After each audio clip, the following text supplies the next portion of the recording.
My name is Jay Sugarman, and I want to welcome you to Museum Open House. This ongoing series features and highlights many of the outstanding museums and other cultural institutions. The main purpose of most programs is to inform viewers about current and upcoming exhibits, various programs, resources, and other opportunities that are available for the general public.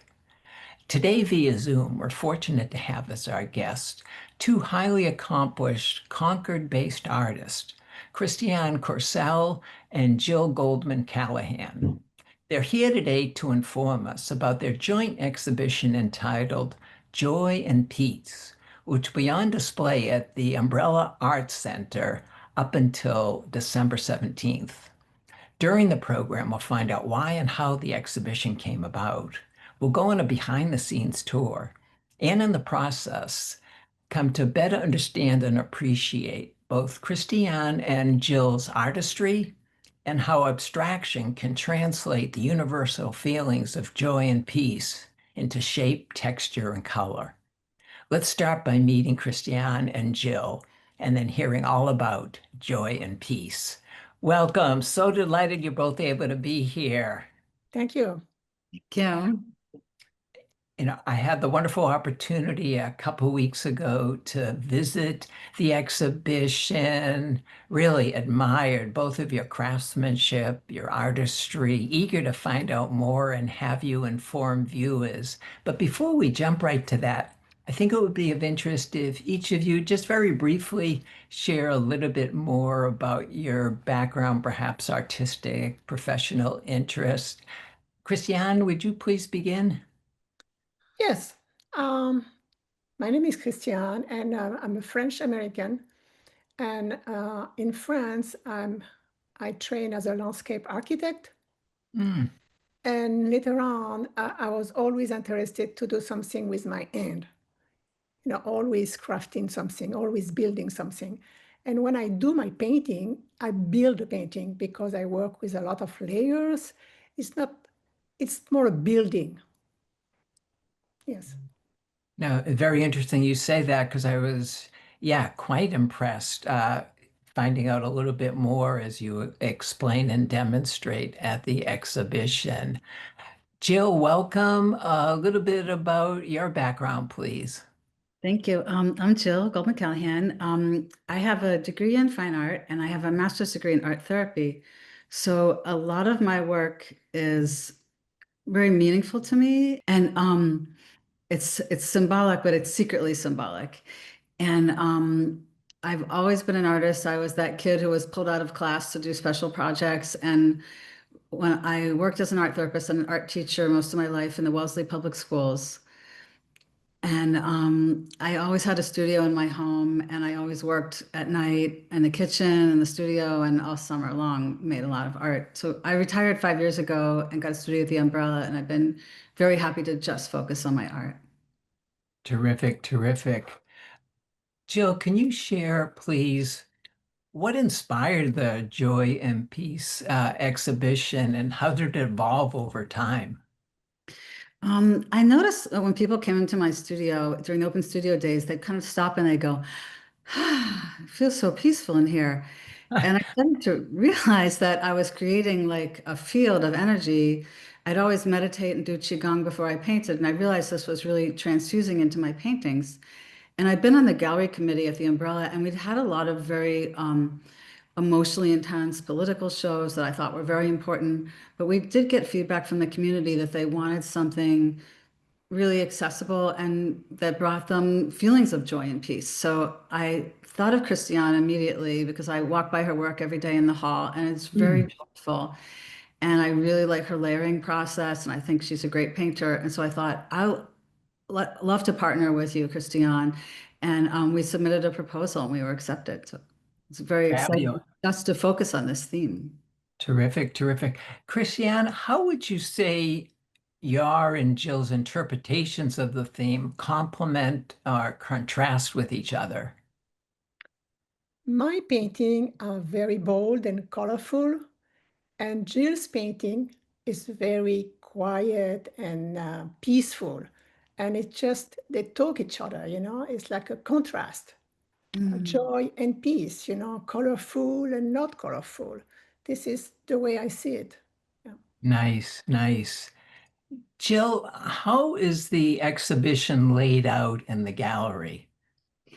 At first, we were going to lay out the exhibition, Jay. I'm glad you asked this. One side Christiane of Joy and one side Peace, my work. And then we laid it out on the floor. And that example you see right there, they were all laid next to each other. And we go, wow, this looks great together. So we're working with the gallery director, Julia, and she started just kind of interspersing the work. And it felt great. And we felt there was much more of a conversation happening. Oh, definitely. That comes through. At first, it surprised me, but then I really appreciated it. As you were saying, they sort of do indeed speak to each other. Christiane, what do you hope visitors feel as they walk through the gallery?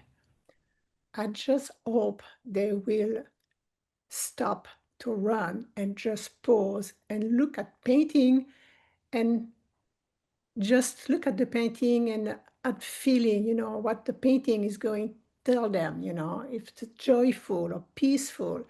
And I think people are too much in a hurry now. And I think this show is good to just pause and just reflect on each painting, There is some painting that are more attractive to some other people, but in general, just I want people to pause and reflect. Well, this one that we're seeing right now is a great example of what I was witnessing when I was viewing the exhibition with others. People really engaged with your work.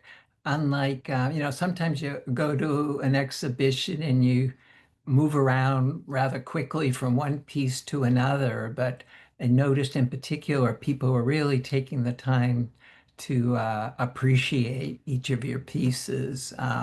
So that's definitely a testament to both of your craftsmanship. Moving I on, we're think fortunate to have some images of each of your work. And Christiane, want to begin with you and just have you share what media or materials did you use in the show? so. This is a cherry blossom, and this is mixed media. So usually when I start a painting, I use collage. And for example, this one, I was on a trip to Japan and I brought newspaper and I started to cover my canvas with newspaper. And after that, I just give me some prompt and I paint all the text in light color and all the images with different color. And and I add paint, I remove, I scratch, I add again, and I remove more paper, remove. It goes on and on and on. I just build layers. And this is a cherry blossom because cherry blossom, it's a very beautiful, the trees are very beautiful, white or pink. But it's an occasion for people in Japan to do parties. So they go outside and there is a lot of people, a lot of crowd, and all this lighting, all this color, and this is what I wanted to express with this painting. Now, the colors are exquisite. How do you balance sort of the spontaneity and the planning in your creative process? At the beginning, it's very spontaneous, intuitive. I just put paint, remove paint, and after that, something is going to spark, and I'm going to try to balance, to compose. As a landscape architect, I always compose garden, but this I compose a painting, and balance the color, And sometimes the last step it takes the longer because something is not working, but you can't find exactly which part. And suddenly you find it and you say, that's it, you know. But when I started this painting, I did not know that I will paint this. It just comes. Yeah, Yeah. sort of one final question. How do you know? You mentioned all the things involved in the process. When do you know for sure that it's complete? When I look at the painting and I say, there is nothing I can add, there is nothing I can remove. That's it. And it's balanced. And I say, I'm satisfied. And sometimes I think it's done And weeks after, I look at the painting and I found something that is wrong and I paint over again. Ah, mhm, Oh yeah, mhm. it happened many times. Okay, well, we're fortunate to have a few more of your pieces that we can hear just a little bit about. Could you tell us about Whispers of the Forest? So this one, I love nature, and every day I take long walks into the woods. And I Mm. was walking into a narrow path, and there was all this root coming out of the ground. And suddenly I wanted to express this on a painting. So, but I had to find narrow canvases. So I went online and I found narrow canvases, and it's what I express. You know, the black is the root that comes into the ground, and I have a birch tree bark too that I iron, that I clean, I iron, and the blue represent the sky. You know, this is my Mm. walk, the forest Uh, bath. Now the colors, the way you've organized them, selected them, complement each other so well. Thank you. And please tell us about this interesting piece. So I live in Morocco, and when I was living in Morocco, I climbed the Mont Toubkal. And on the way back, the guide, it was a long day, exhausting day hiking, and it was in May, June, and he said, "Do you want to go and pick up some cherries in one of the garden?" We were in a village in the middle of nowhere in Morocco, and I say yes. And this was the best cherries I ever ate. It was so good. And when I was working on this one, it was an old painting that I did, and the white that you see that it was something that I wanted to reuse. And suddenly I was there in Morocco eating the cherries. So it was the Mm. cherries. Imlil is the village. Oh, it can't get much more joyful than that, that's for sure. And just a very brief word out of this one, I think you call Out of Reach. Out of reach, yes, because it was during Christmas time. And when I was a kid, I was in my studio, and suddenly I went back when I was 6 years old. And my mother always gives some chocolate for Christmas, Mm. and with my sibling, but she did not want us to eat everything at once. So she will put all the chocolate in a basket, and she will put this on the ceiling on a beam. And every day we will go back to the basket and pick one piece, because we did not receive huge amount of chocolate at this time. It was just a little piece of chocolate, and so every day we had a little piece. And suddenly I was back there. I was back there when I was a little girl, and I can see that it, I was little, so to go there, it was far, Mm. it was out of reach. So this is Well, the, yeah, I think the idea of chocolate could be the title from this next one, Pure Delight. pure delight. So this is, I love to travel and I like to discover new countries. And this, it was in Turkey. And I went to the Spice Bazaar, and we tasted different things and Turkish delight. And I had Turkish delight before, but this was so good. And when I tasted the Turkish delight, it's like I had an explosion in my mouth. And it's, and I didn't know that I was going to paint this pure delight. But I started the same thing with collage from a Turkish newspaper and Mm. unpainted. And suddenly I was back there tasting this Turkish delight. And I wanted to show the emotion that I had when I felt the explosion in my mouth. Wonderful, And wonderful. that's why I have Thank all you. these big, lot of red and pieces of white, but it was the explosion that I wanted to paint. Oh, colors again are just fabulous, fabulous. Yeah. Jill, want to enjoy some of your commentary now. Could you start by sharing what media and materials do you use in this show? Gosh, I use a lot of mixed media materials. I mix natural materials with art materials. And in this painting, it's made of layers and layers of folded Japanese rice paper. And I stain it with a homemade walnut ink and ash from my fireplace. And then I cover it in lime paint, which is a mineral paint. And I also use crackle paste and then golden open paints. So it's a Mm. lot of layering and it's very thick. And this painting was like an opening in the universe. And I was thinking about the question you asked, how do we know when it's finished? And it's not as technical for me. It's more about an emotion, a feeling I get that I'm seeing Mm. something that I've never seen before that amazes me. And I keep working until I get that feeling. It's like unfamiliar and familiar at the same time.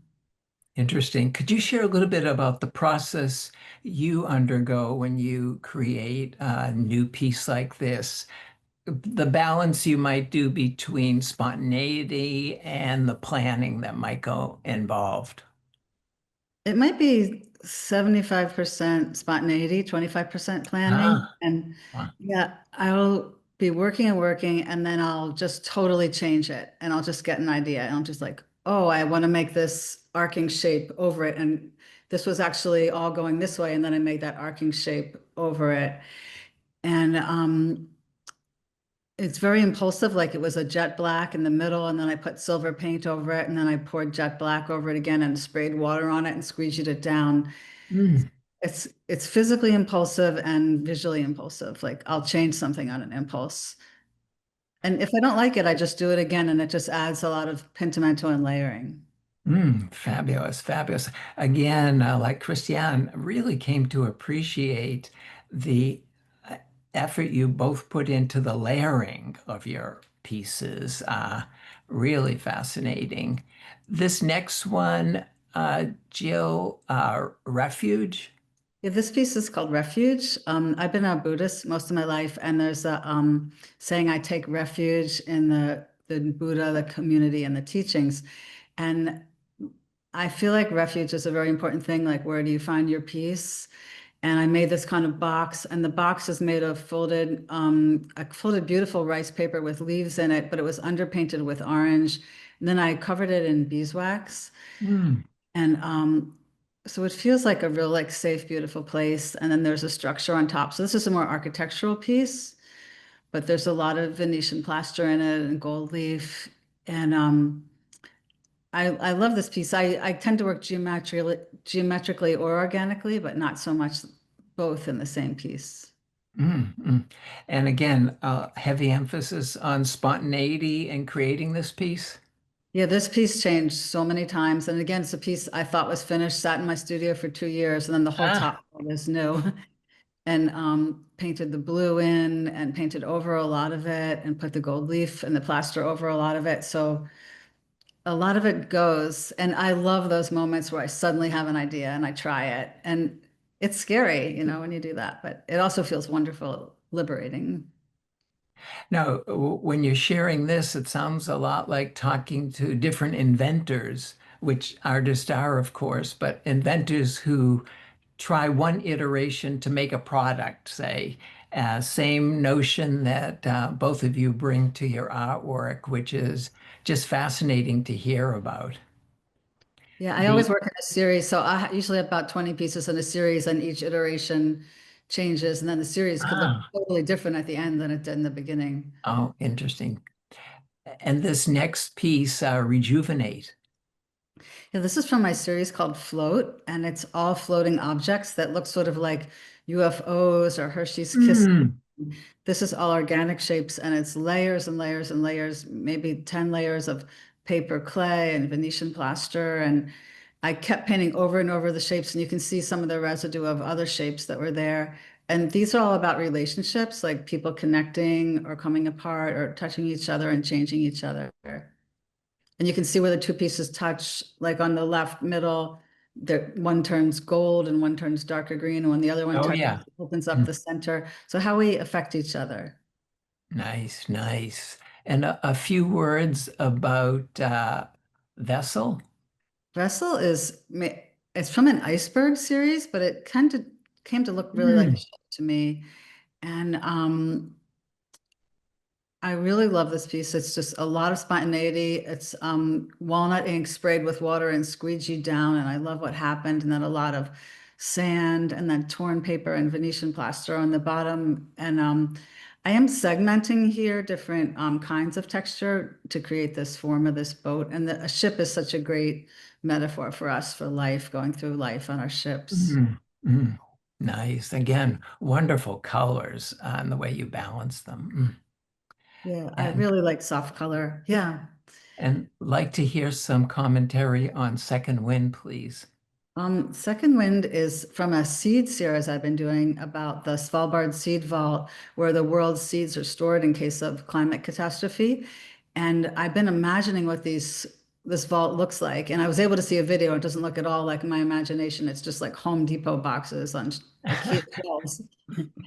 But I'm imagining each tray of seeds as like a kind of a sacred saving of that plant and the possibilities of that plant. So this is a limited palette series, and it's all done with mostly natural materials and imagining what these seeds would look like. And a lot of people have also told me this looks like lungs, and I have a close friend Mm, from lung cancer right now. So I was thinking about like these healing forces in her lungs. And wonderful. yeah, someone actually told me that TB cases, they put ping pong balls in people's lungs to keep them Huh. open, which is fascinating. Yeah. Definitely, definitely. Um, Christiane, could you share a little bit about what the collaboration process, the dialogue that you and Jill had in preparing this joint exhibition? We just continue to do our own work. We did not say we are going to do this or this. We did exactly the same work that we used to do. The only thing we did, we bought the same size canvases, only the large size canvas, we bought exactly the same, and we said, okay, we are going to work on those, but that's it. There was nobody that say, oh, I'm going to do that or that. It was a surprise, when we brought the work to the gallery. We did not know. Jill, do you see the theme of joy and peace as an ongoing project, an evolving concept that you might return to in future exhibitions? I mean, maybe it made me realize how important it was to me that my work gave peace back to people and also joy too. So I think I will continue this thread, even if it's an undercurrent in my work. Christiane, how about your thoughts with the theme of joy and peace I going was forward? very surprised by the reception of the public. Everybody they really liked the show. And so it was one shot, but maybe, in the future we can continue to work on this because it was very a good response from the public in general. Yeah. Sure. Everybody said, we love the show. We love the show. I did not hear one people that said, I don't like this show. Yeah. And I was Yeah, myself surprised when I walked there, when the installer was there, I was very emotional because it was strong. It was very strong. Yeah. what were some of the reactions or feedback that you observed, Jill? A lot of artists in the community, I think there's 50 or 60 artists here, told me it was the best show they've seen in many years. Wow. That was really nice to hear. What role do institutions like the Umbrella Art Center play in giving space for exhibitions like this, centered on emotional or spiritual themes, Jill? I think it's important to give them space. I think our culture right now is giving a lot of space to political themes as is needed, and DEI themes, voices that have been unheard, and that's really, really important. But I don't think we should forget the things that bring us back to our innate goodness and remember that. Christiane, little more to add on your thoughts about institutions like the Umbrella Art Center. I know you're involved there as an artist, what it means to have that as a place to share work like yours. I think it's very important for people to be able to come and see something that they don't see every day, just to live their daily life. They're worried and just step in a space where they can be somebody else. They can be, okay, I left all my worries at the door and I enjoyed the painting. And I think this is great that we can do that. And the gallery here is a very beautiful gallery. Definitely, definitely. Christiane, are there materials or techniques you'd like to experiment with in the future? I always like to experiment.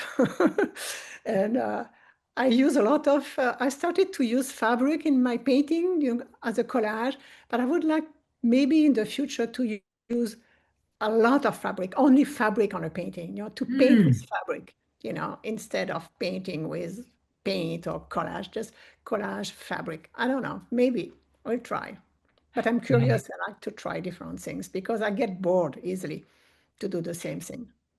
No, I appreciate sort of that playfulness that I think both of you bring to your artwork and how important that is to be creative and how, after, say, kindergarten, many of us lose that sort of experimental playfulness with whatever endeavor we might be doing.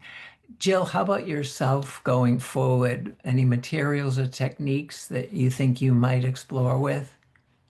I've been doing ceramics a little bit. I've been really enjoying wood fire and salt fire ceramics. I I've been integrating some of that into the surface, like gluing ceramic pieces on from paper clay.